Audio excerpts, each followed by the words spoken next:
Welcome to the Waylight. Today's passage for the reflection is taken from the Gospel according to St. Luke, chapter 10, verses 21 to 24.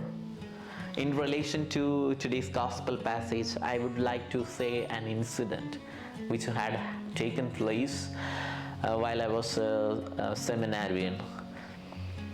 We were having supper while I was in novitiate. We were having supper, then after the supper, our master saw some food wasted in my plate.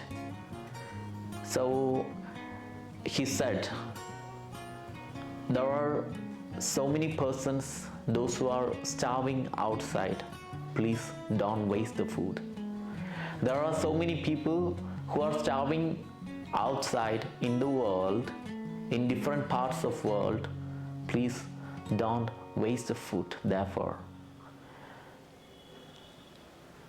I heard this particular saying so many times from my mother, but when I reached the seminary, I started to think over it. Then I just asked the master, what's the connection? If we waste the food in the house, then the rest of the food will be wasted in the morning because it is night, and then automatically that food will be wasted the very next day. So what's the connection? There are so many people starving outside, that's correct, and they may be far away from our place. And anyway, if I am not eating also, this food is going to be wasted. Then what's the meaning of this saying?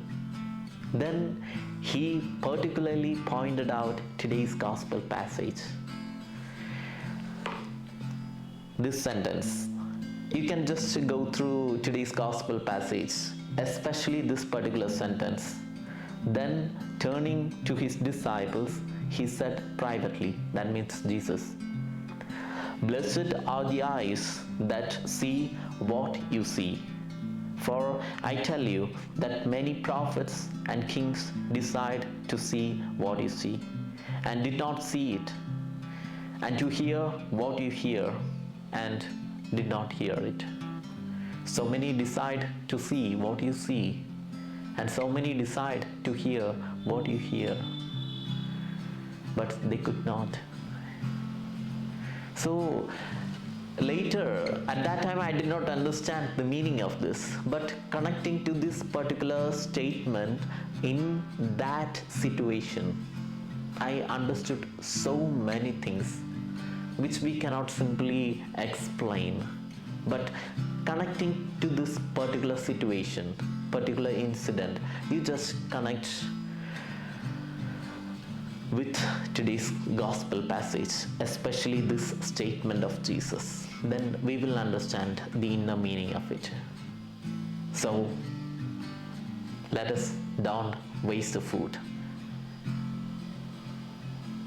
Adding on it, I just can say one more incident, that which I had seen in North India. Here so many Jesus youth members came for the retreat.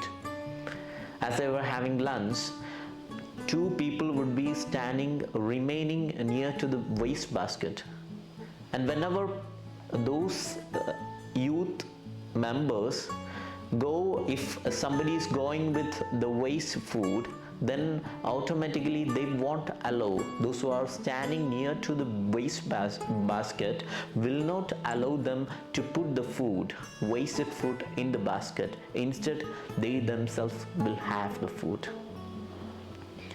So by seeing that, nobody would go to the waste bin to waste the food.